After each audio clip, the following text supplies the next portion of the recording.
Charlene, thank you so much for joining us today. I'm so happy to have you here. Now, first of all, congratulations on winning, or not winning, sorry, being nominated for, was it the 2025 New Business of the Year? Yes. Oh, Yeah. That's amazing. Congratulations on that. Unfortunately, though, I don't think that you won, Because it was just a couple weeks ago there was a ceremony. It was, yeah. And it was great. It actually started in, I think, July of 2024. Nominations had to be in, and we received several nominations, which was super surprising to me. And cool. in the day and the age today of all the different awards and stuff that you can get, to be nominated by somebody and not even know where that came from was awesome. And then we went into a package where we had to submit. So then we were selected as finalists of 30 different companies for New Business of the Year. That's really good. Out of 30, you guys finished top 5. That's amazing. Congrats. It was awesome. And honestly, the journey that they took us on was phenomenal. Getting to meet all of the other people, getting to know their stories. They did photo shoots and video shoots, and they brought us Grant Thornton. Grant Thornton has added a new, their original roots to their name there. Brought us in and had a breakfast for us and round table conversations. So we got to know other people, and then a finalist reception. And then the great big awards. Yep. So there was over 700 people in attendance. And I think it was like $250 a ticket or something like that. Wasn't it expensive? It was quite expensive, but they outdid themselves. It was a video game theme, a retro theme this year. Oh, that's so cool. There was a working Atari. Oh, that is amazing. Yeah, I played Pong for the first time in like forever. Oh, and like the real original Pong? Yes. Oh, that's awesome. Yeah. That's awesome. Yeah, it was super exciting. They had people in roller skates and all of the things. So it was really awesome. Do you have pictures from that? And you must have pictures. Oh, yeah. Tons and tons of pictures. I gotta check it out. They just drinks with Pop Rocks on them and throwback waffle and chicken for dinner. It was really amazing. And you got to learn all about all the different people, because there was Business Leader of the Year, Business of the Year, New Business of the Year, Innovative. Love that Barkeep was on there. I don't know if you've heard of them.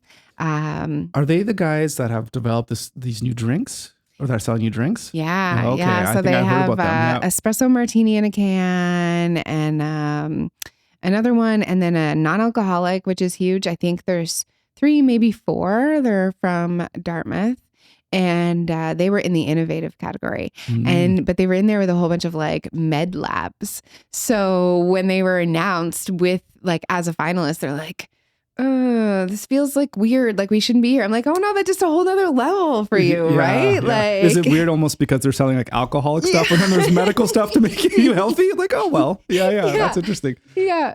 And something that, again, I would have never known, but I said, oh yeah, I had your espresso martini on New Year's Eve. And, my partner's like, oh, you can't have espresso martinis at 10 o'clock anymore, Charlene.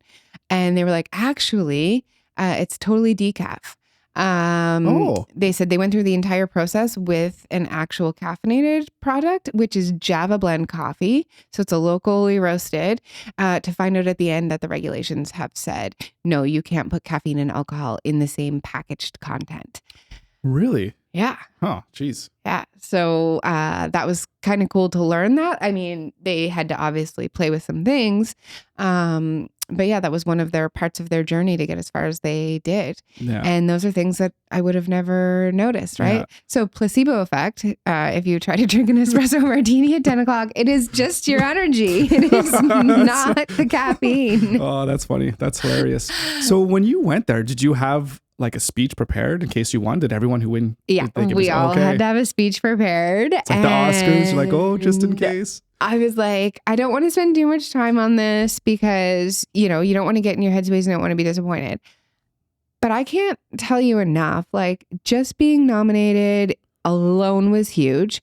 Being a finalist was massive. And my whole thank you was all about the community. Like, everything that I have done, and everything that Optimize does, it's really about the community, and we wouldn't be there without everybody else. Just getting to know these people, and I spent a lot of time with Laura Fair and Desiree from Abound Coaching and Insights Perceptions, who were other finalists. Okay. getting to know what they do and how they can help other people and connecting them with other people. That's how this world goes around, is connections and getting to know everyone. And it's collaboration over competition. Yeah. Everybody is bound to be better at something than another person. And I think that if we work together, then we're always going to win, right? I love that philosophy of what you're saying right there. You hit the nail on the head. Working together and helping each other grow and succeed is much better than thinking of everybody as competition, because there's enough out there for everyone to be successful. There is enough. By far, there is enough. So if you shut down because somebody's trying to compete with you, or you have to realize you're going to be better for someone than the other person, and vice versa. There's just no way around it. And there's so many different markets and understandings and needs, right? You just got to be your best self and work together with the other people. And I'll be the first one. That's what I do, right? I want to streamline people's day to day so that they can focus on what their creative and talents are. And I want them to have the best solutions for them in everything that they do. And you only, like, I'm not going to recommend one accountant or one lawyer. Or I hate it when people come on and they're like, hey, who do you recommend for this? Well, what is it that you want from them? Absolutely. Right? Yeah. What are you looking for? Even real estate agents, what area, what price range, are you looking for relocations? There's always something that's going to niche people down. And I also think that's the key to success as an entrepreneur, is niching down. And that's something that you and I had a conversation very early on. Absolutely. That you kept reminding me, hey, like, where's the niche? What are you getting down to? And that might change 10,000 times, but remembering that you can't be everything for everyone is also important. Yeah, I know for me, I'm still struggling with that now. It's like, who am I serving? Who's my audience? Who am I trying to connect with? So it's questions. I think as an entrepreneur, you always have to make sure you have that top of mind, because if you don't have a specific problem that you're solving and you don't know who you're solving that problem for, it's going to be really hard to connect the dots.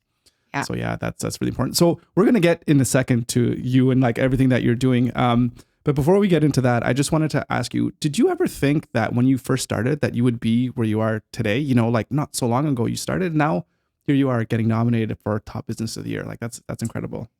Yeah. It's been an interesting journey. I actually sat down yesterday and thought about how long it's been.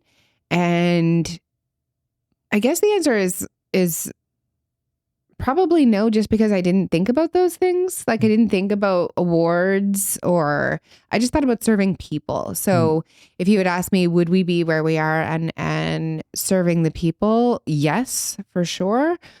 Did I ever think about awards and I guess the exposure and the understanding you have of everybody else in the business world from these? It just wasn't there. I'm very grateful for it and really appreciate it, but it wasn't something that I ever thought about. Yeah. But I think for me, again, because I met you kind of when you were kind of starting out your journey.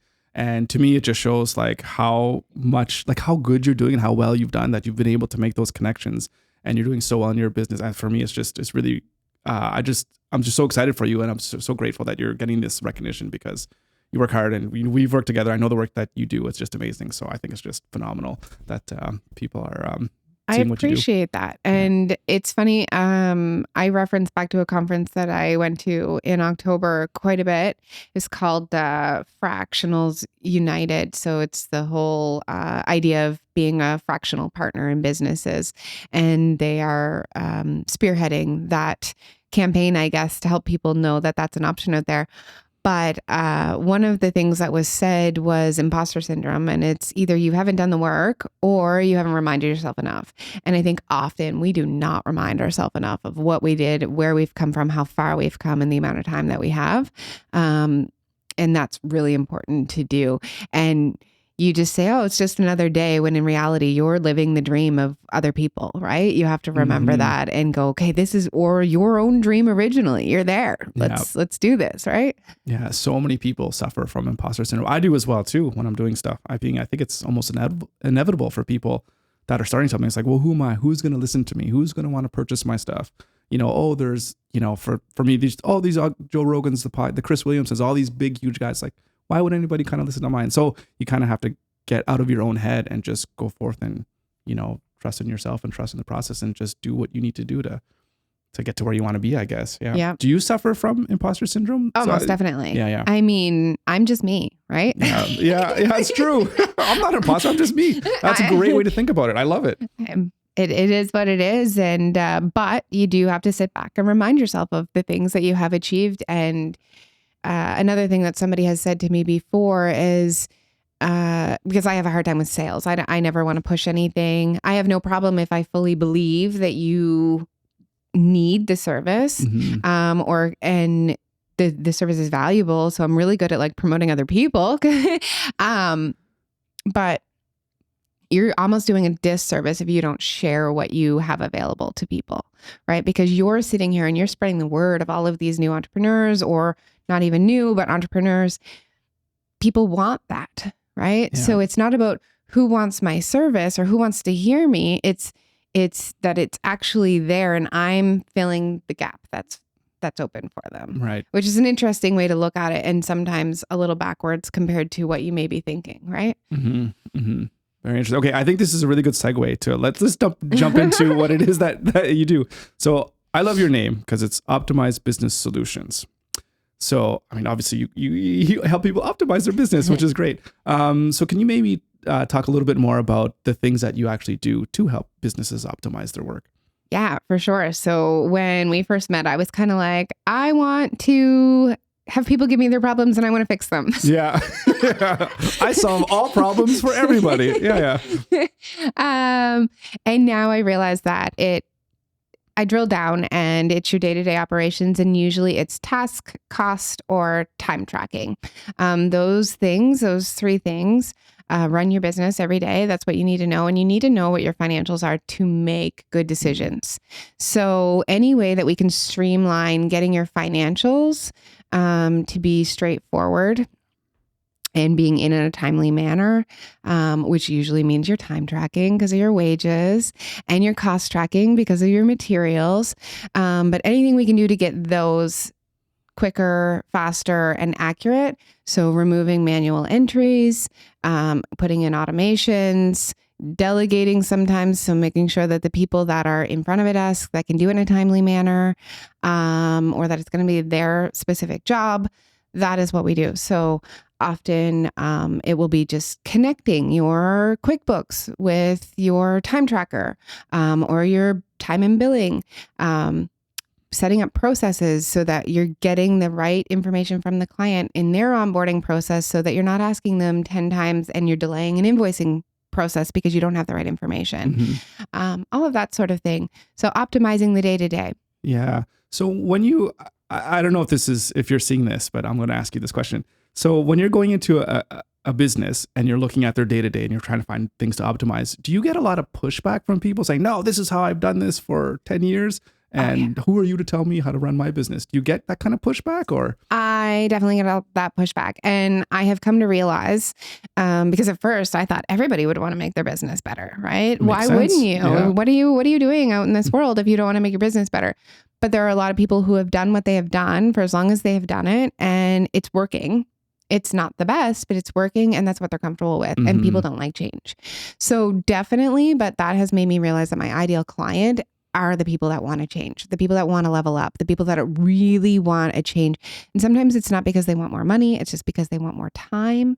Yeah. One of my best clients really just was able to take 5 vacations last year, whereas, the year before he couldn't take any unplugged. Right. So that alone is huge for him. He didn't increase his revenues. He didn't necessarily increase his profits. But if you take away that time that he doesn't have to put on there, that is an increase in profits, right? Yeah, absolutely. But there's definitely pushback, and it's just made me change my mind about who I'm talking to. And I don't have to prove myself. The best clients are the ones coming to me and that know that time savings is going to be beneficial and going to do something for 100%. them. Yeah. So it's finding those clients or finding those customers that are going to understand the value that you're going to be able to bring to their business. So that's really, it's funny because I've only done, this is the 4th episode that I've done, and the same themes are recurring through everybody, because a lot of people are saying, you have to find people that find the value in the work that you're doing, and you want to be able to bring value to other people. Otherwise, you're just going to kind of butt heads. So, but you've said it right there. It's amazing how so many people don't want to do the things to make their business better. It's like, why are you sticking your head in the sand? I mean, don't you want to make money? Isn't that kind of the whole point of business? Yeah, it's been an interesting one, but also the people that I work with are often people that have been successful already, but they've grown and their systems have not grown with them. Or they've grown, but they've been too chaotic and they just need to rein it in, right? And I've realized that it's those people that want to do better that my service is going to work for. Because if I've got to tell you why and you're just content already, you don't want to make a change. Who wants to make a change if you're already content, right? Mm-hmm. You might be frustrated. Other people might see the frustrations, but it's the same as if you're overweight or if you're unhealthy or any of those things. Unless you want to do it, I can't make you. Right. I can, it's got to be something you want to do. Yeah, it's almost like the pain has to be stronger than the, what is it that people say? I think the pain has to be stronger than the pain of not doing the thing. Exactly. And, I've got to be upfront with people. When you work with me, it's going to get worse before it gets better. Yeah. It's going to get worse because we've got to take everything kind of out of the closets and out of the storage and just lay it all out and then start strategizing from there. So it's going to get worse before it's going to get better. So you have to be ready for that. And you've got to be ready to reinforce that with your team.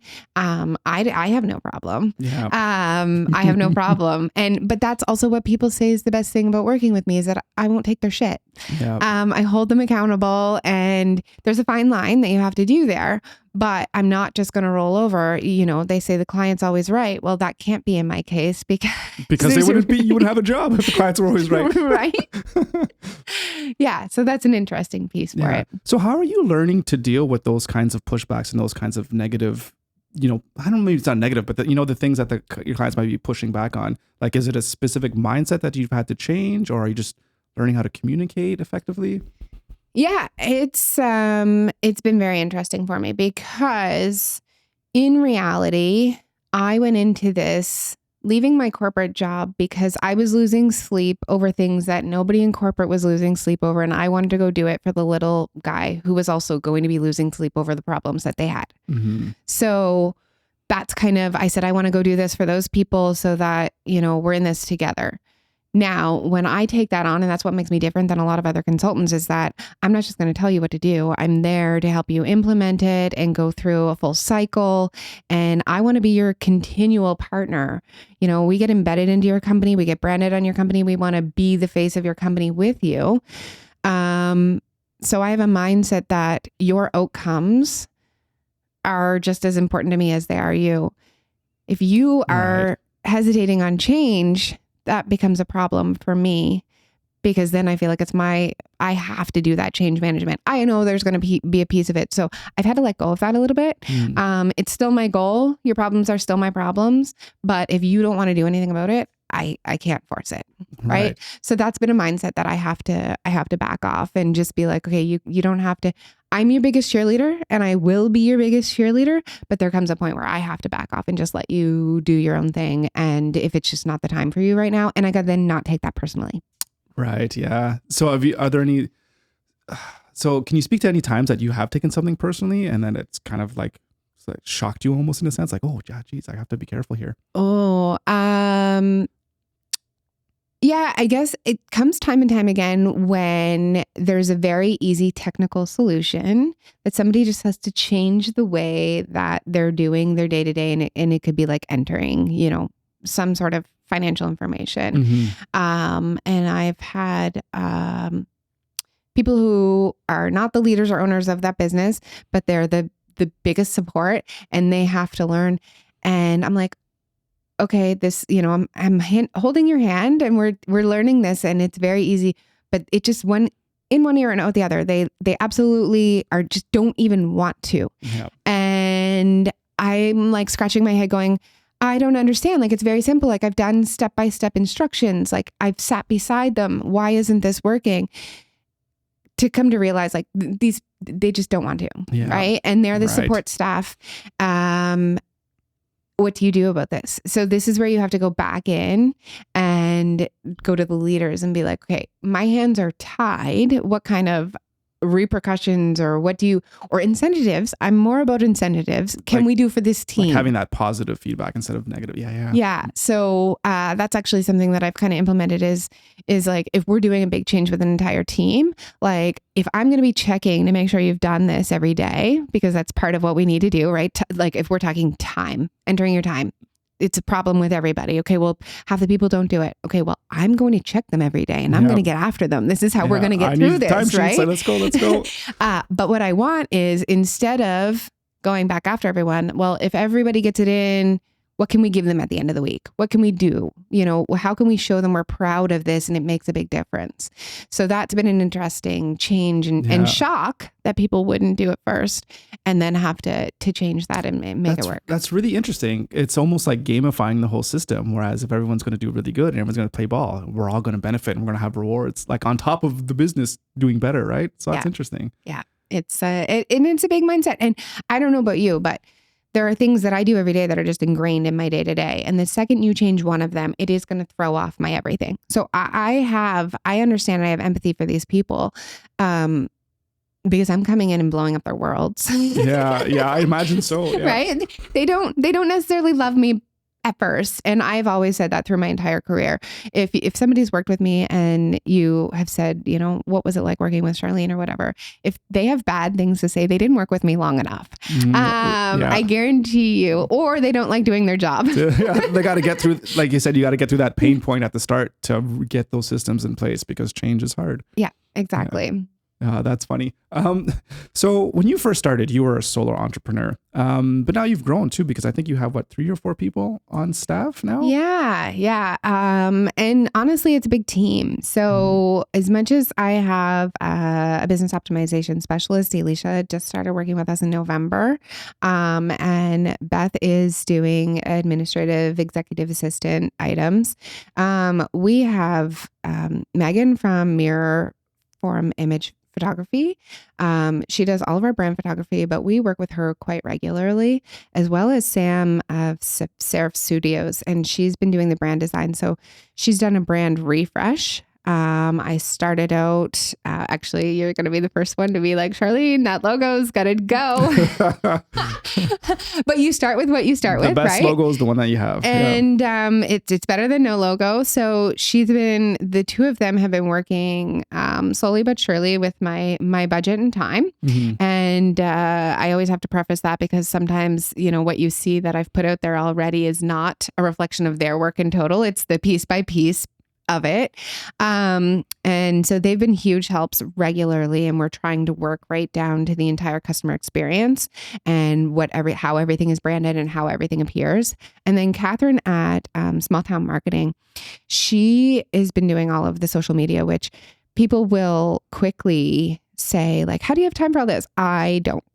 Yeah. I don't. Like, I don't know what I would do if I didn't have these guys on the other end and answering Optimize's social medias and doing all of these things. Now, they are huge because they allow me to learn things and understand things and know what I want, but they put it all together, right? Yeah. And again, you can't do these things without a team. It's like you were saying earlier, there's things that I know, things that I'm good at, and things that I don't know. And then the things I don't know, you get help around you. You surround yourself with those good people so that you together can be better than, what is it? What is like the sum of the whole is better than the sum of the parts? Yes. I don't know. No, I think you got it. And because I'm sitting in front of you, I didn't think to mention, but of course we have Pixel behind my website from the get-go, right?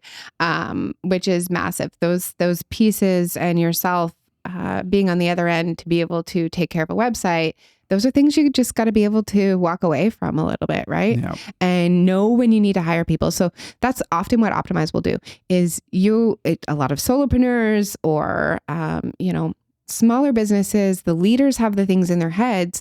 I come in, we get it out of your head so we can create systems and processes that you can then delegate. You can't. Everyone says, I don't have time to hire someone. You don't, because if you don't have processes in place, you can't hire someone. Right. You can't delegate it. Yep. It's not that simple. But we usually, our biggest success stories are when we come in, we take on a lot of the work And then we create the process and the systems so that you can then hire someone else to just come in and backfill and continue to do those processes. Yeah. That's the key piece. And so you can't, as an entrepreneur, expect that you could just start delegating.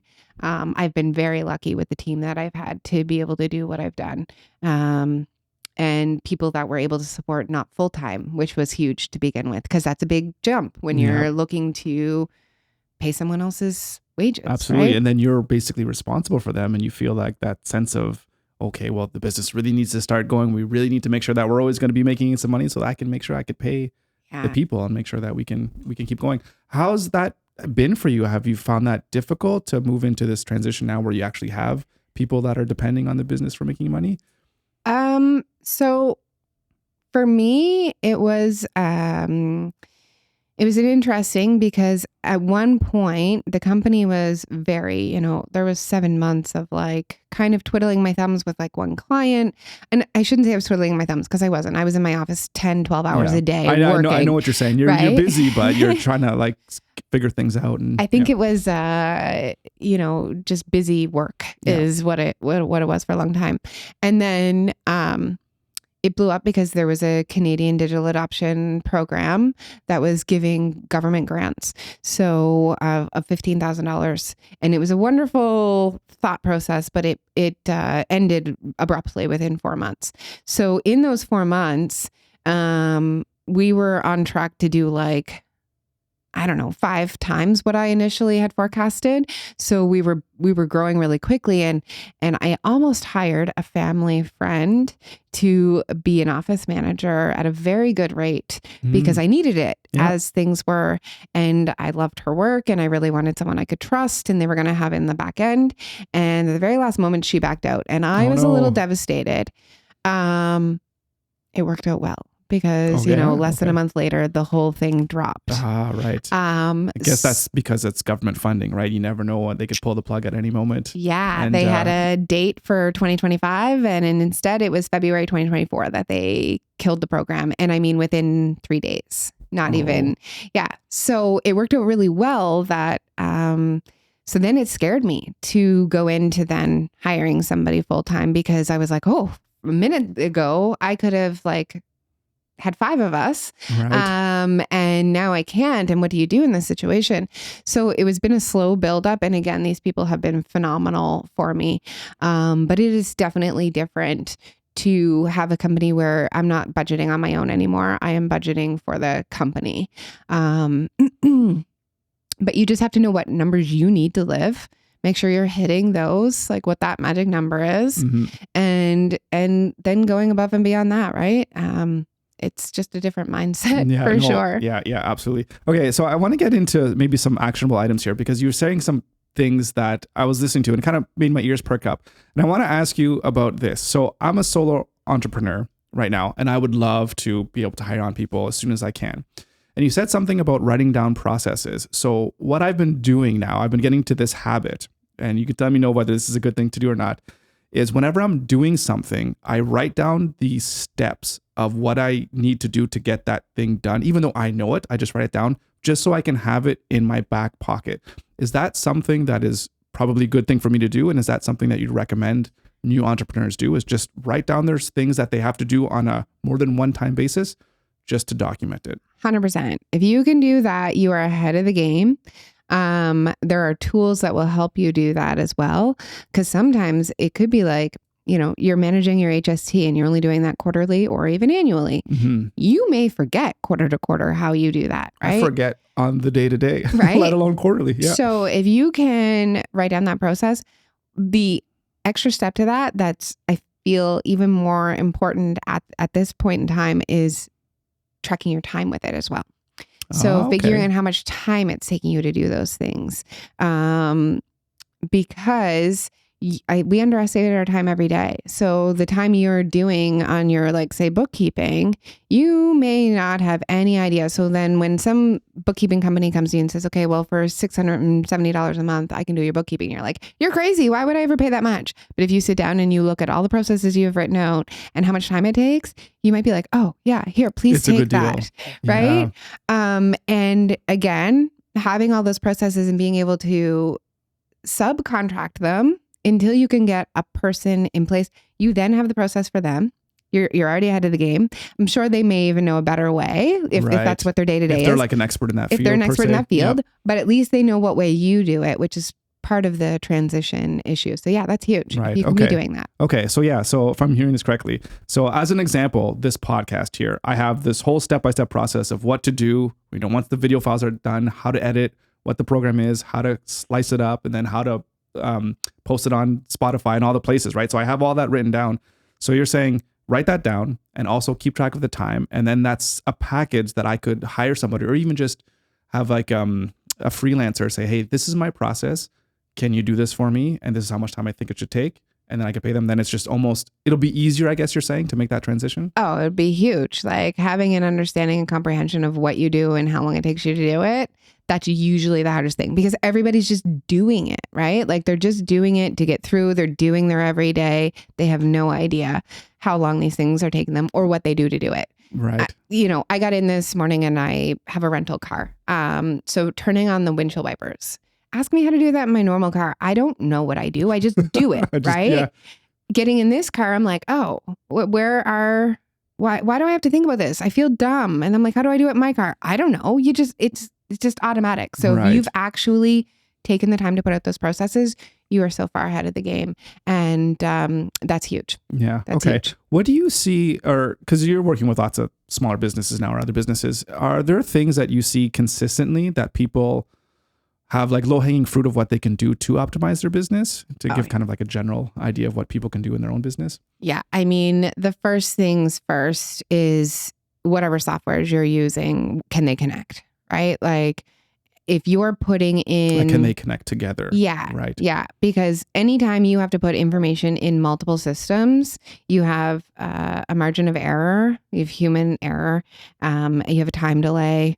And those two things are massive. So if you can connect anything that will talk to the other, that's your quick low-lying fruit. And sometimes it just means a subscription upgrade for some of the things. But that to me is the number one thing, is seeing what can connect so that you don't have to manually enter things. Yeah. Do you find it? I could imagine could be difficult for a lot of people because they don't understand the different software and they don't understand how things could interact with each other. Like if you start throwing out the word like API to your clients, they'll probably be like, what the hell is she even talking about? So is it something where you just kind of run with it for your clients and say, you know what, I'm going to recommend the software and I'm going to put all the connections, or do you let them kind of do it? Or no. Generally we will do it. And you're right. Like people don't even want to know about the back end. They just want it done. Sometimes I will educate them just because they need to know how hard it really was and what kind of work was put into it. It's not like I'm just going to flip a switch here. $5,000, please. Yeah. Yeah. So, you try to educate them a little bit, but you're right. Like people, one of the first things I do is assess what systems and processes and softwares you have. And I will ask you, like, what are you using for this? They don't even know, like, who hosts their website versus who, like, they really don't know who does what and what does what. And they don't really need to because they're really good at whatever they do. Right. Right. And that's the key. So you don't need to. That's why you have us. And you don't necessarily have time for full-time operations people, but you bring us in and we can help you do all of those connections because you can't know it all. Right. There's not enough time in the day. So that's the idea. Get them in and let them surface level know, but be there to help them learn it along the way and give them the back end. One thing that people don't give enough credit to is like a managed IT service and a good managed IT service. And what do you mean by managed IT service? Can you give me an example of what that is?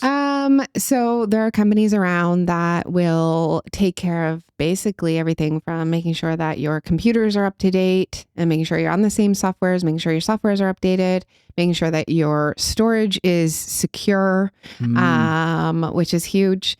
And also then if you have a problem with one of these, being able to help you, or even utilizing things like QuickBooks Help. You have access, like there's a chat there. Those those chat functions and that sort of thing. Like you have to take advantage. Where you can talk with the actual people in QuickBooks or whatever. Yeah. I would imagine some are more responsive than the others in terms of how good the companies are with their customer service. Very much so. So this managed IT, so it's not as specific like, oh, just go with Amazon. You mean it's like an actual company that helps you manage all your technology? Yeah. Oh, okay. Yeah. I didn't even know those things kind of existed. Oh yeah. That's interesting. And there's good ones and bad ones. So because of the work that I do, I don't claim to be a IT expert by any means. For sure. Yeah. You're not the one who's going in there and writing code and all that kind of stuff. Yeah, absolutely. Yeah. However, I do know that cloud-based software for what I'm teaching people to do is the absolute best situation. It's something that we've actually done together for Legendary Hospitality Group to allow them to work in multiple different spaces while being collaborative. And I've seen recommendations come from some of the managed IT services that are, let's say, old school. I came from a corporate world. I worked in high corporate for 20 years. So I understand what their rules and regulations, new laptops every 2 years and giving laptops to anyone that might have to work from home. And so people weren't thinking about these things sometimes in Halifax, 5-10 people offices. And if your managed IT service at this point is not recommending for you to have laptops, I'm not sure what they're thinking, right? Yeah, after we've gone through a pandemic. And same thing with like physical servers and stuff. So I think it's really important. I've had a conversation with many of the managed IT services in Halifax to find out what they're doing to keep up with technology, like with AI and securities and, the fact that Microsoft went down for a few days. Like, what do they know about these things? Or are they an old school because you got to keep up with it? So there are different managed IT services that are going to work differently for everybody. But it's important to ask those questions and it's important to have them. Smaller companies can do things like go through Best Buy and get like a Geek Squad membership where you can have access to a person at all times, right?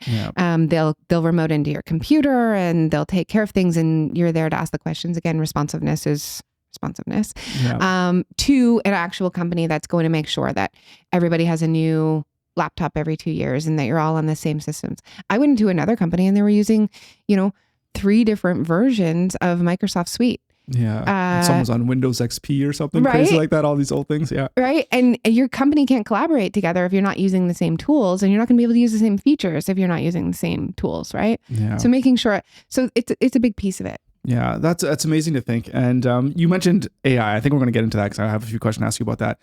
But I really appreciate you bringing this stuff up because for me, I grew up in tech. Like I got the computers and cameras. Like I love it. So I don't even think that this would even be a problem for people because I just know computers really, really well. But it's not when people, they're not even computers. Some people don't know anything about computers or technology or whatever. So it's really important to understand that, hey, listen, if you're going to start a business, make sure that you have someone on your corner that's going to be able to help you whenever you run into any of these kind of computer problems, because it's the backbone of most businesses now. I mean, if you don't have an online presence, like what are you doing? Yeah, and that's so true. And like I said, at a minimum, Geek Squad membership, you need to have something, because if your computer's down and you're getting frustrated with it, you're just going to cause more frustrations for yourself, and you need to have it, right? Yeah. What do you go? My computer's down. Oh, well, business is shut down. Sorry. Yeah, you have to be prepared. So, but yeah, before we get on to AI, I just want to ask you more of a general question of advice you might want to give to somebody who's new to business. We talked about, it's a good process to just start writing down your processes in place. Is there anything else that you could say that you would recommend to somebody to put these things in place that'll be important for them in the future? Oh, that is a loaded question. That's true. Yeah. Because it's like, what business are you talking about? Yeah. So put you on the spot there. But I think that, just writing down those processes and tracking your time. I did it a lot and I still do it for capacity planning, because as an entrepreneur, you think you have all the time and then you get frustrated that you didn't get something accomplished, but you don't realize how much time you actually put in. Yeah. So, I think that time tracking, whether it's tracking how much time you're doing on courses, that's how we met. We were doing QuickBooks course together, I believe. Yeah, we were. Give yourself credit for that. That's 40 hours in 10 weeks. I think we did them in. That's 40 hours you did towards learning that. That is something you have to give yourself credit for. And you got to realize that's 40 hours less in the 10 weeks or whatever that you don't have anymore. Right. So I was tracking everything from my learning to my networking to the time that I'm, sales to, because you just don't realize how much time it all takes, and you got to give yourself credit for that. Yeah. What insights were you getting from your time tracking? That I was thinking, why aren't I getting X, Y, and Z done? But it's because I was trying to put 80 hours into 40. Like there just wasn't enough time. So at the beginning of every month now, I go and I say, okay, all of these client work's going to take this much time. And I put in everything. I put in my days off. Like if I have a hair appointment, it's in there and it's taken off of my time. And, then I have to see, okay, I'm now plus or minus. Okay, I can breathe, or hey, something's got to give. And I do that at the beginning of the month instead of at the end of the month going, why am I so far behind? Yeah. Right? You're like super optimized. I don't want to show you what my calendar looks like because it's almost empty. Because it's like, for me, it's almost like I just go with the flow in a sense. But I think for me though, like what you're saying here makes so much sense. And once I start bringing on other people, I'm going to have to get a little bit more serious about making sure that these things are in place. And I'm tracking what it is that I'm doing. Yeah. And at my calendar, I got to the point last year where to try to put something in my calendar, you were like 3 months out, which is ridiculous and overwhelming all in its own. Mm-hmm. But now at least it's not necessarily, every moment isn't in there, but that capacity planning that I do for hours right away at the first of the month, I can see. So now I can play with it a little bit more. So when things come up, and that's what that's what I sell. I want you to run your business instead of you running you. Yeah. So I love that. That's great. Right? Like that's exactly what we're doing here. But you have to remember that, the first little while you have to hustle. I don't like the word hustle because it, the mentality of always being, in movement and going. So always go. You want to be able to enjoy and relax. But in the beginning, you absolutely have to hustle. There's no question about it. Yeah. Do you think that it's an interesting point of what you're saying about time tracking? Do you think that a lot of people don't want to do this, or if they do it, they'll find out that you mentioned it earlier, that they're just doing busy work, that they're not actually doing things that are going to move the needle forward? That's one of the things that I've been thinking about. It's like, if I track my time and I see what I'm doing, maybe a lot of it is wasteful time. You might notice like I'm spending a lot of time on YouTube or on social media, or I'm not actually doing things that are going to help move the company forward. So I'd imagine it'd be a good thing to do to really figure out what it is you're doing and how much time you're actually, like you said, working on your business instead of working in your business. Yeah. And I think some people don't want to do it because it's annoying. Yeah. Right? Like to stop and let's be real. Yeah. You use something like Clockify where you can hit start and stop and like. So Clockify is an app that someone could just download. And you can literally, and then you just put in what it is. And in reality, if you're a business person, your time is money. So every single minute is money and you need to know where that money's going. Yep. Right.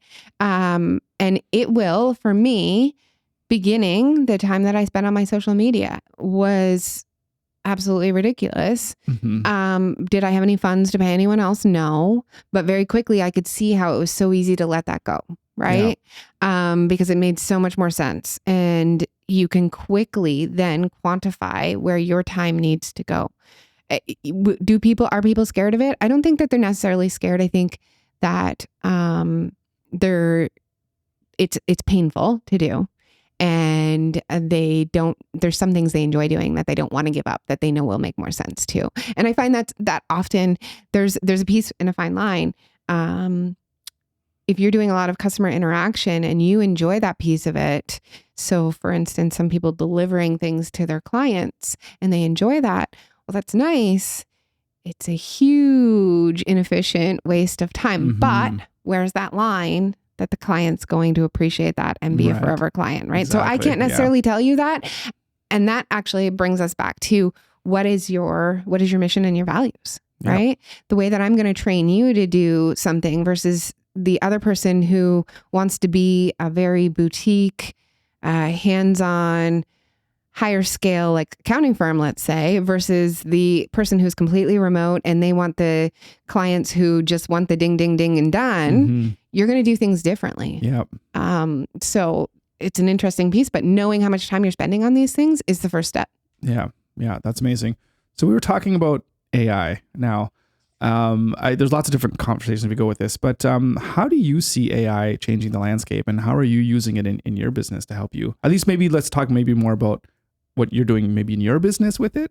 And then we could talk maybe about how you could see your clients utilizing AI. Or maybe I would imagine a lot of people are scared. And I don't know. Some scared, some I think are super excited because they're realizing what you can do with it. You can do with it. They're like, if anyone can see my face right now, if you're watching the video, I'm completely animated on this because I have so many thoughts. And I have to first say that what scares me is I don't know enough about the security and the policies and everything that comes behind it. I mean, we're feeding something a shit ton of information. Mm-hmm. It has my life in it. I'll be quite honest. Okay, there we go. But I just got to go with it because people say, oh, AI is going to take over the world.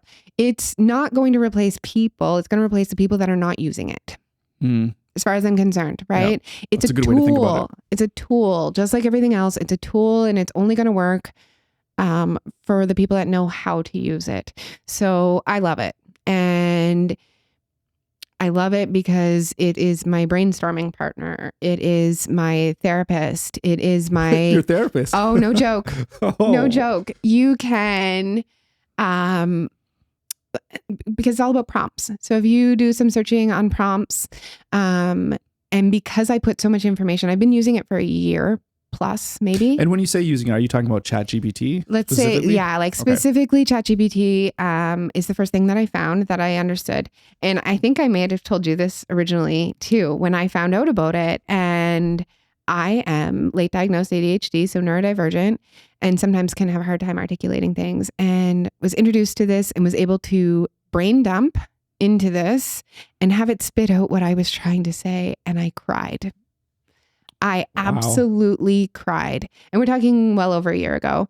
Maybe even more. I don't know now. It's like, you get me. You get me, yeah, ChatGPT. You said it.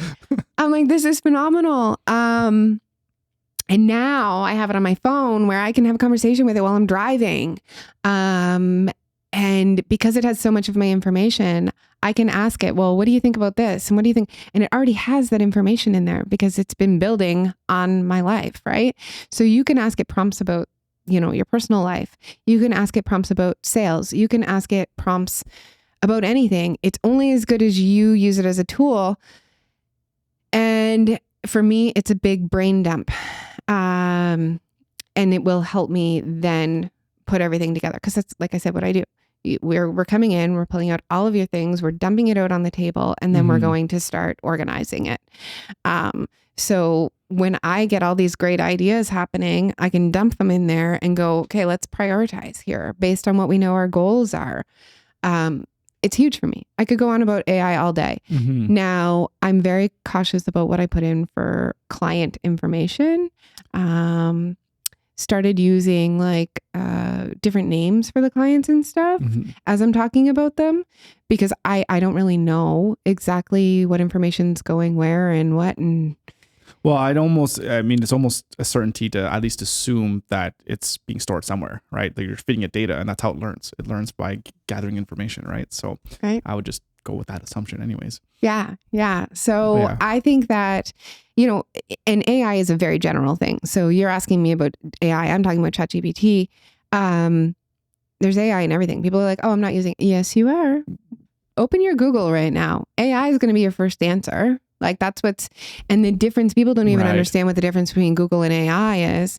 Google is bringing you up sites and where it's being written, whereas AI is answering your question based on all of these things, right? Yeah, it's a completely different thing. People are like, oh, it's the same. It's like, it's not the same. The questions you're going to ask Google are going to be completely different, or should be completely different than the questions you're going to ask ChatGPT. Yeah.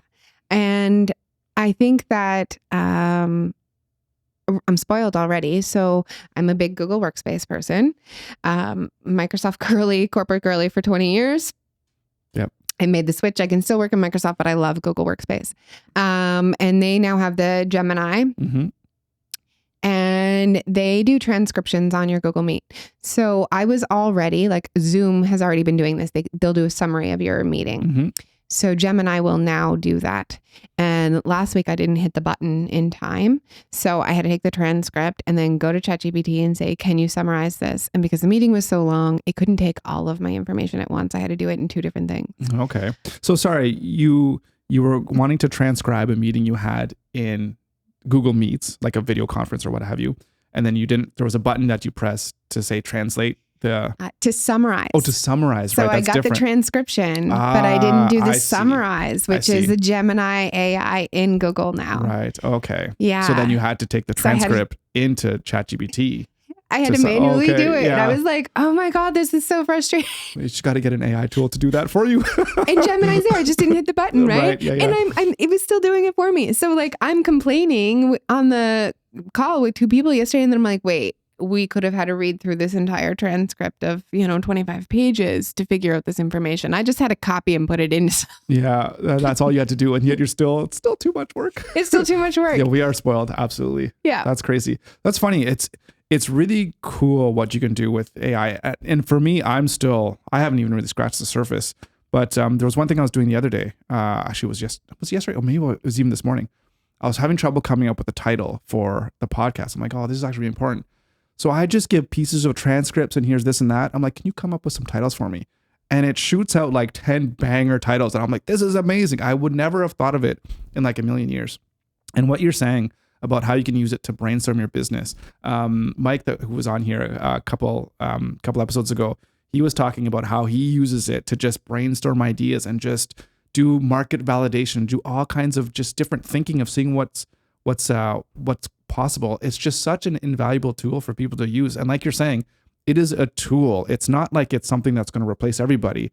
Just like the internet is a tool. It's how you use it, right? So I think if what you said was bang on, if you're not going to be using AI in your business, you're just going to start to fall behind because the things that you can do with it has basically the information of the world. Why would you not want to use that? Yeah. Even if you're scared, doesn't matter. Get over it because it's here.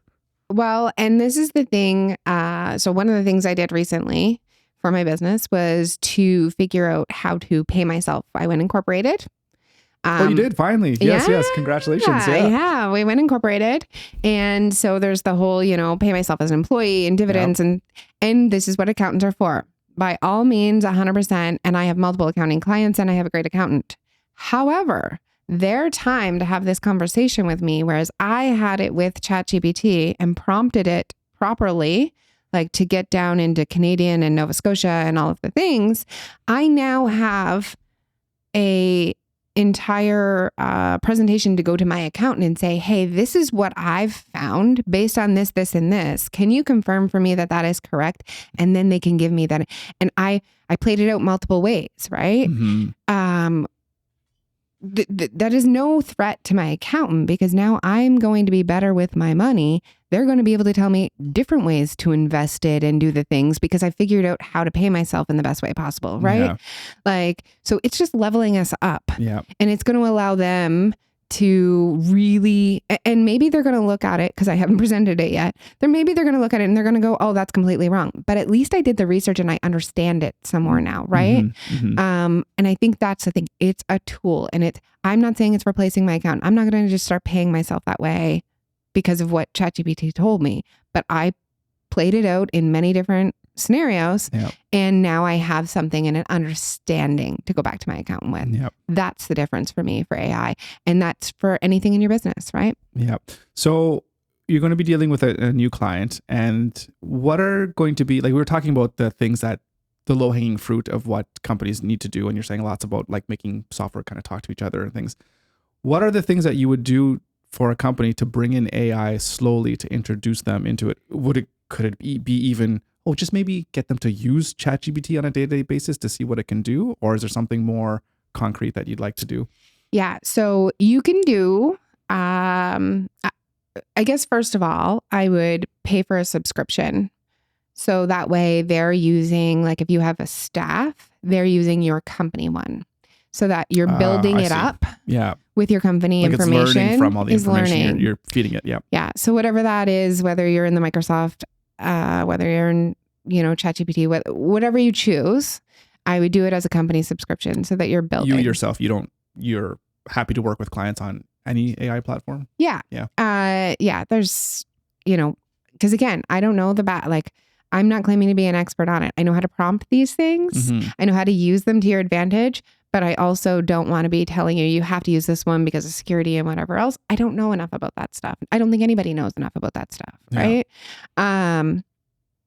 I do know that getting policies out in advance is important. There's some companies that didn't have a policy and they're quite large, and like then internal companies having their policies of how their employees should use AI. Exactly. Okay. That's interesting. So they actually had to pull it back and be like, nobody can use this right now, which is, you don't want to pull people back, right? This is innovative and this is helpful, but you don't want to just stop them. You want to have something in place. So can you give me an example of what somebody has done that would make the company say, hey, we can't use this? To be honest with you, so in this instance, it was a leader that really just didn't know what ChatGPT does at all, and got wind that it might not be secure and was like, ooh, no, nobody can use that. Oh, so it wasn't even like someone recreated some deep fake of the company boss and posted that on social media? Like, wasn't anything like that? It was nothing. They just realized that it could get out of hand very quickly. And I don't understand it, so I'm shutting it down. Oh, that's, Now, but based on knowing, like I had with the accountants last week, putting client information in and stuff, you have to have rules around what you can and can't do for that, because you can upload entire documents, right? Oh, yeah. And that could be somebody's complete financials. Like, are you okay with doing that? You got to have those rules in place. And then outside of that, because I have to preface with that, my fun stuff is get a company subscription where everybody's building and the information is all building together, and then create prompts. So this transcript thing from after having a meeting, I like taking that transcript, and after different specific calls, so like a discovery call, I want it to spit out specific things from that client. I want it to highlight goals and challenges and what I've promised, and maybe some of their verbiage, so that I clearly, when I talk to them next time, go, okay, this is exactly what they said they want to do. So I've created prompts that now, after everybody has a discovery call, they're to record it, then they're to use that transcript and use this prompt to get out of it. Same thing with our blog writing. I have a blog prompts. So I go in and I say, this is what I want to talk about today, and here's the prompt, help me lay it out. Yeah. So that I'm being consistent. And it's a huge time saver, right? It's helping you write helpful and relevant articles to your potential customers and clients. So in reality, when we talk about standardized processes, which is, the backbone of what I do, same thing for AI, giving it prompts so that it's coming out and using the same kind of language and giving you the same ideas and from the same perspective. Because when you ask it a question, if you're not specific about, like, I want you to act like a lawyer, or I want you to act like a salesperson, or I want you to pretend you're in Alberta or in the States or wherever the case may be, if you are not specific on those things, you could spend forever with AI. Yeah. You need to narrow it down. So you're going to help your team by having a communal subscription, because then they're all building on it together. You're going to feed it all kinds of stuff right off the bat, your missions, your values. You're like, this is all the things. And then here's the prompts I want my team to be using. Yeah. So it's really important, I think, for individuals to learn how to make specific prompts, right? Because you're saying you can ask it to, like, give me this feedback as if you were based in Texas, or if you're based in this. So I guess it's really important, to really figure out how to be a good, like, AI user almost. It's almost like a thing on its own, right? Learning how to use it correctly. And there are all kinds out there. So again, I'm not an accounting professional, but I understand that BlueJ is massive for accounting professionals. Okay. And BlueJ is another AI tool? It's an AI tool, and it is made for accountants and taxes and all of the things. So knowing that if whatever profession you're in, there's likely something that's specific to you. There's also AI out there that and I have lists of these platforms, but if you're doing presentations often, you can practice your presentation in front of it, and it's going to give you feedback. Like, it'll see the video and everything. That's crazy. Right. So there are different applications for what you're doing, and it is good to find the one that fits your profession for sure. Again, I keep going back to BlueJ because one accounting client that I have talked about it, and I shared it with the other accounting clients that I have, and they've all jumped right on board. Full gung-ho with it. It's been life-changing for them.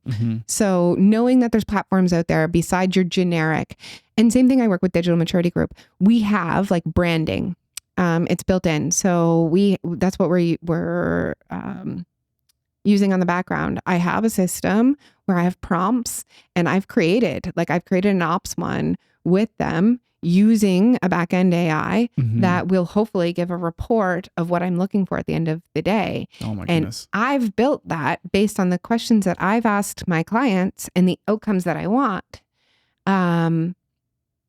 to then go to the next step. So this is a discovery phase, right? Yeah. And having solutions. So getting tailored, if you don't want to get into understanding prompts and all of the things, there are tailored solutions out there. You're going to pay for them, but there are tailored solutions. Yeah. So depending on how your brain works, you may not want to get into, how to prompt things. You may just want to find that solution tailored software that's going to work for you too. Yeah. Okay. Yeah. So there's lots of different routes that you can take if someone who's new that wants to incorporate AI into the business. But of course, for you, you say yes.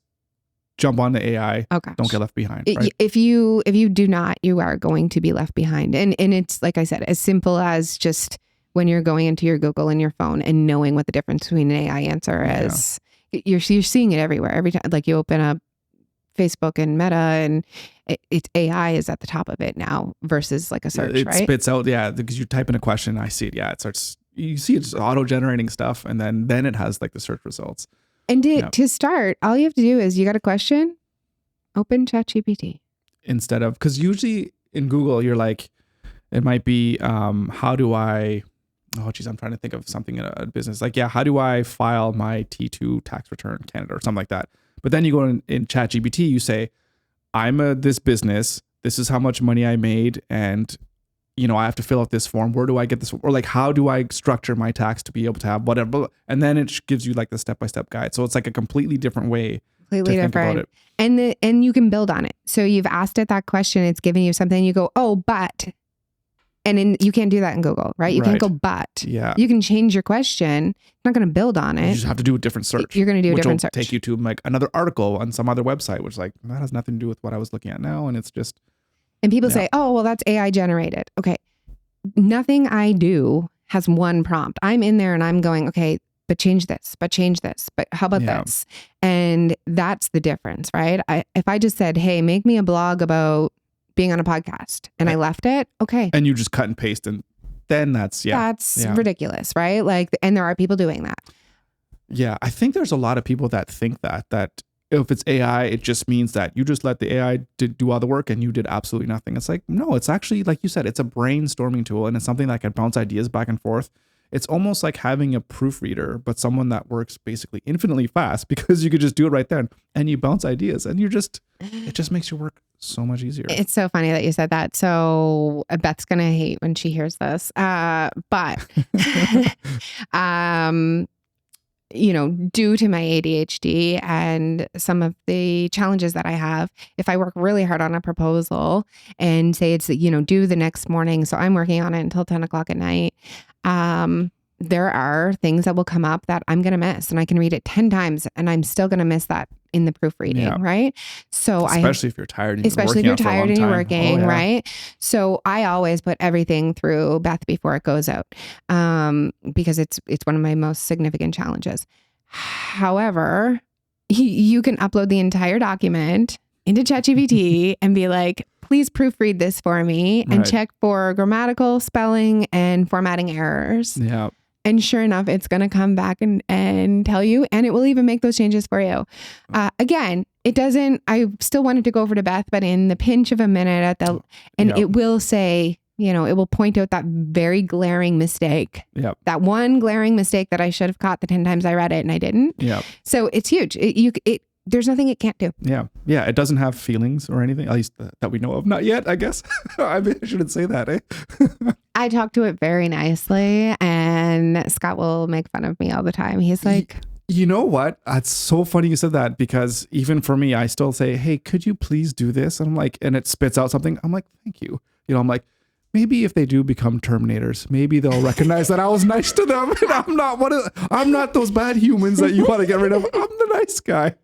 I say please and thank you whenever I ask. Well, it's learning from you, right? Like, as far as I'm concerned, if I'm interacting with whatever this is, I want it to know that the responses I want would come with the Yeah. being nice and polite. Oh my I don't goodness. know. Yeah. It's really interesting to think about at what point something becomes more than just ones and zeros and just a computer. Then it's actually like, what is it they say? Like self-aware, right? That it actually knows that it's a thing and that it actually actively, almost is independent of its programming or whatever. It's really fascinating to think of because I mean, us humans, we have a brain at the same time. We're not ones and zeros, but our neurons are just on and off, right? So it's almost the same thing. And it's like, I don't know, it gets into the whole philosophy of what is life and all that kind of stuff. But it's really interesting that we're actually on the cusp of wrestling with these things and how do we deal with that as a society? I don't know. It's crazy. It's crazy. I kind of put my head in the sand when it reaches that far and I just have fun with it. Yeah, that's true. Because I love AI. Yeah. It's so much fun. Yeah. You just have so much fun with it. So that's amazing. So yeah, I think we've given people lots of actionable insights into what they could do with AI. So, yeah, if you're not on AI right now in your business, just go ahead and get started. So for me, maybe you can give me a little bit of a tip here because I don't use AI very much in my business.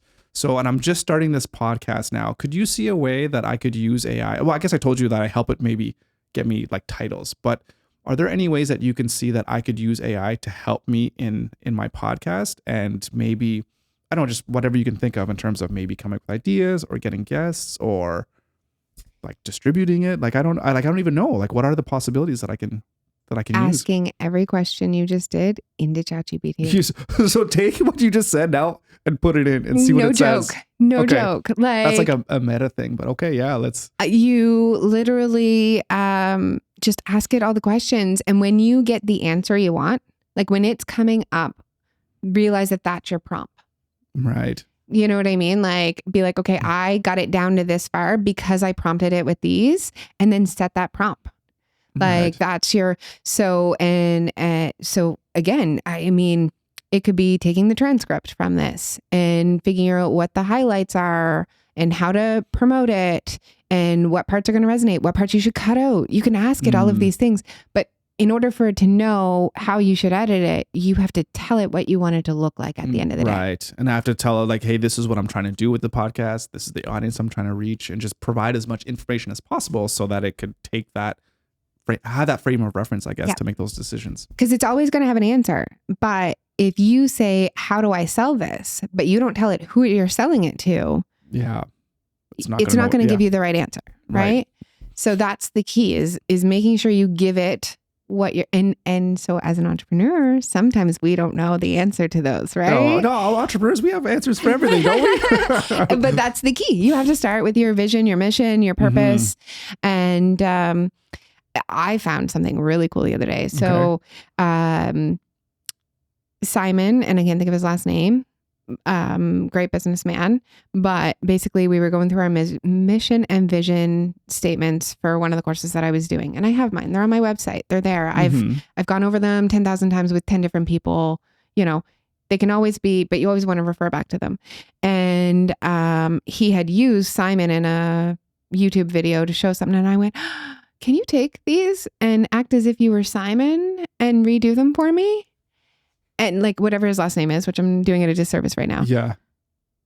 Came back and I was like, oh, yeah. It was like exactly what you wanted. That's exactly what I want. Right. So even if there's somebody that you love watching or someone that articulates in the way that you want or has a thought process that you like, be like, hey, can you read this as if you were that person and rewrite it? Like that alone is a very easy prompt. Right. Yeah. And again, you can go over these things over and over again, and don't get frustrated with it, because the more you use it, the better it's going to be. Yeah. And the better you're going to get at it. And the better you're going to get at it. Yeah. But yeah, that's my thing. Like you just have to start in one place and just keep going with it. So give it all that information, start with it, be like, this is my podcast, and then start asking what you want it and just keep asking it questions. Yeah. Yeah. So little switching gears a little bit here. For new entrepreneurs right now, what advice would you give them if they're just waiting or just kind of not sure whether they want to get started, but they're, maybe afraid to jump in? What advice would you give them? Be prepared. It's not an easy go. If it is, I'm not sure exactly what you did. But good for you. Good for you. Keep going. Keep going.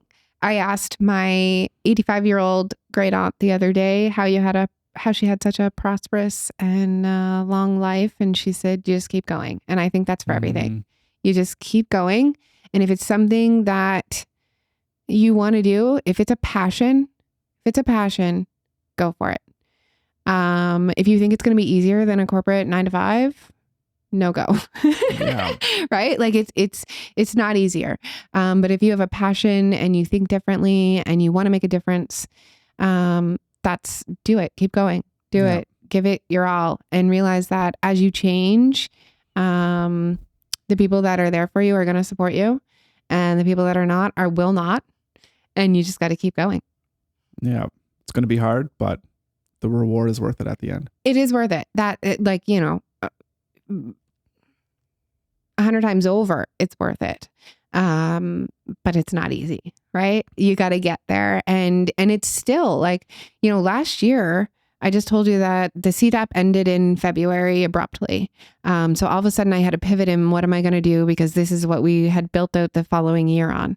By May, I was then booked up for the rest of the year, which was phenomenal. It was like, okay, I don't have to worry, because you're always worrying about where your next meal is going to come from as an entrepreneur, right?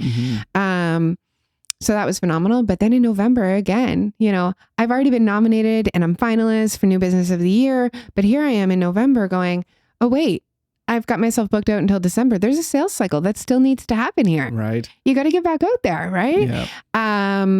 And again, it fell into place, but don't have that lack mindset either. You have to believe that it's going to work, and you have to know that it's going to work because you believe in what you're doing. Yep. And then it will fall together. Yeah. So where are you headed in the next 5 years? Do you have a specific plan or vision, or are you just kind of going with what you have now and just trying to solidify your systems and nailing that down? So in the next 5 years, I would like to be optimized to be the go-to for basically problem solving, like I started, but I want to have experts in the financial, in the HR, in sales. I myself, obviously, my background is ops. And I know enough about a little bit about everything. Because ops covers so many different things, right? But I'm not claiming I can reduce your AR. I'm not a financial expert. Sorry, your accounts receivable. Yeah, right. So like I can help you reduce your accounts receivable, and not because I'm a financial expert, but because your systems have to be in place in order to do that, right? I can help you reduce your turnover, and not because I'm an HR professional, but because your systems, your onboarding can be better, right? Yep. It's those systems. So I love it, but I would really love to have full-on experts in each of those as well, so that if we need a deep dive into any of those, that's where we're going. Then it's on board. You have that in-house. Yeah. And so be kind of a one-stop shop to help people. So that's the idea, is that, Elisha and I right now are kind of jack of all, because that's where ops lies. Yep. But I would like to grow and have somebody very, very expertise in every one of those, so that we could be a one-stop shop for everybody, service-based. Yeah. You'll get there. Yep. You'll get there. Oh, I believe it. It's just a matter of time. Well, and sometimes it's partnerships, right? We work a lot with Ange from Intuity Performance right now. And that's leadership, coaching. So we have people that we can, work with.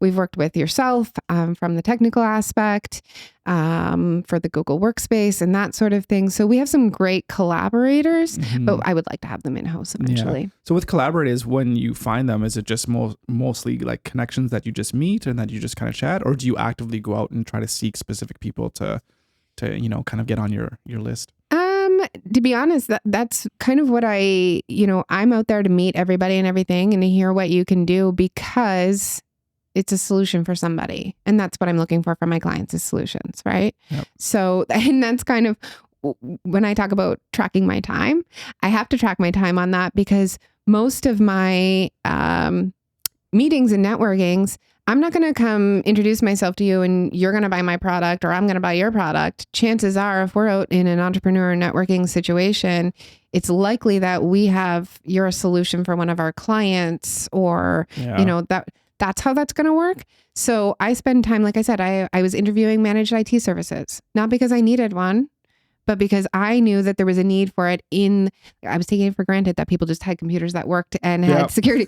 So I realized that that was something that I had to go out and understand where I could send people. Same with bookkeepers, one of the core foundations. So I talked to every single bookkeeper I can find to understand what they're good at and what kind of value they can provide, because that connection is going to be super powerful for my clients. Every business needs bookkeeping. Every business needs bookkeeping. Keeping track of your money and knowing where that is. Money, whether you're in business for making money or not, is irrelevant, because it's like the lifeblood of a business, because you need money to keep going. Nonprofits need to track that money, right? Yeah. Nonprofits still need a profit in a sense. So it's, I'm not necessarily but that's what I have to make sure that I'm not spending too much time doing this, because I got to make sure that I'm still selling my own business. Right. But yeah, that's what I'm always doing, is trying to find solutions and, see who those key partners are out there for people. Yeah. That's amazing. Is there anything that we haven't talked about today that you want to talk about?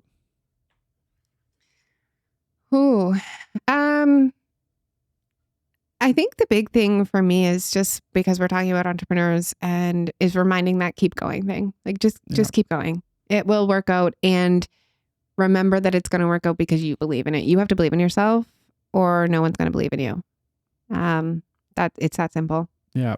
You're not the first person to say that, which is amazing. I think I just love hearing that, believe in yourself and do what you need to do to be successful. Yeah. So I love hearing that. It's such a great message. If you follow that passion, it will work. And sometimes, and I've seen it, and this is why I do what I do. You follow that passion, but you can't get the day-to-day stuff running. You're not alone. You are not alone. I have a solopreneur that I work with that does the same business as one of my multi-million-dollar clients. And just yesterday, she was like, "Oh my gosh, you have them as a client? I hope someday I can be as good as them." And I'm like, you're working with me for the same reason they're working with me, right? They're super good at what they're doing. And yes, they may be making millions of dollars. Sure, they're billionaires, but right. Yeah. But they're at the point where if they don't do something about how the day-to-day is running, they're going to go under, right? Mm-hmm. So that part of it, don't get too far down on yourself. There are people to help you. That's why you delegate. That's why you call in people like myself, because your talent and your creativeness is amazing. Yeah.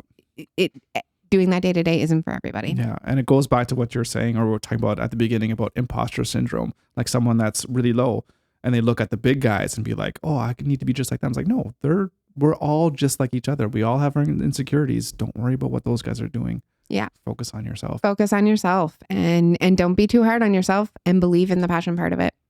That's amazing. Charlene, thank you so much for coming on. It's been a pleasure talking with you.